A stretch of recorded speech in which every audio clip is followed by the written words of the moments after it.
प्रकृति पर स्पीच 3।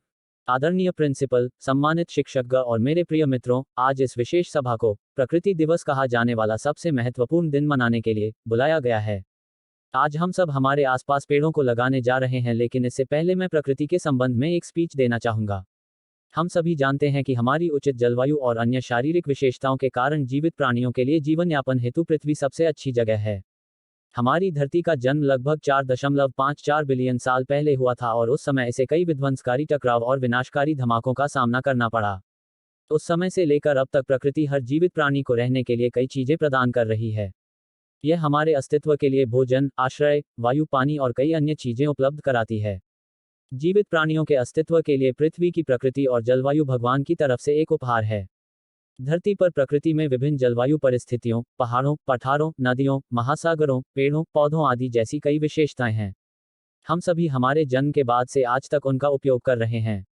प्रकृति सिकुड़ रही है और हमारी जरूरतें दिन ब दिन बढ़ रही हैं। धरती पर रहने वाले सभी प्राणियों के अस्तित्व के लिए प्रकृति ही एकमात्र कारण है। हम सभी जानते हैं कि आज पृथ्वी की स्थिति अच्छी नहीं है। हम सब प्रकृति के घटकों का उपयोग कर रहे हैं, लेकिन प्रकृति की जरूरतों में हमें कोई दिलचस्पी नहीं है। हमारी जरूरतों को पूरा करने के लिए हम प्रकृति को दिन प्रतिदिन बर्बाद कर रहे हैं।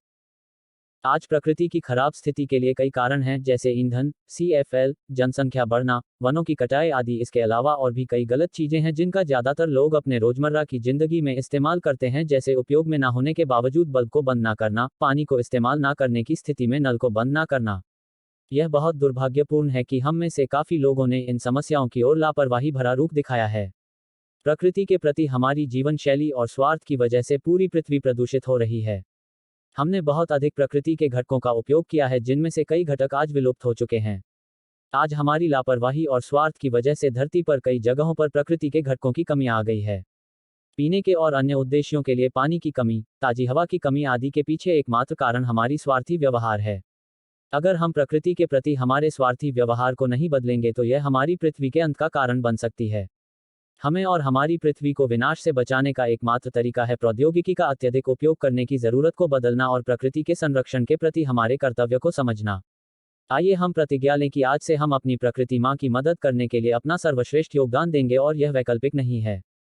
यह हमारा कर्तव्य है, क्योंकि अगर हम प्रकृति में रहना चाहते हैं तो हमें कल पर कुछ ना टालने की बजाय आज ही सब कुछ करना पड़ेगा। इसी के साथ मैं अपनी स्पीच खत्म करता हूं और वृक्षारोपण के कार्यक्रम को संबोधित करने के लिए हमारी सम्माननीय प्रिंसिपल मैम से आग्रह करता हूं। आपका दिन शुभ हो। धन्यवाद। हमें उम्मीद है यह प्रकृति पार भाषण हिंदी में आपको बहुत पसंद आया होगा एवं आपके भीतर एक जुनून की आग और ऊर्जा का संचार हुआ होगा। तब तो आपको इस आर्टिकल को सोशल मीडिया पर शेयर अवश्य करना चाहिए।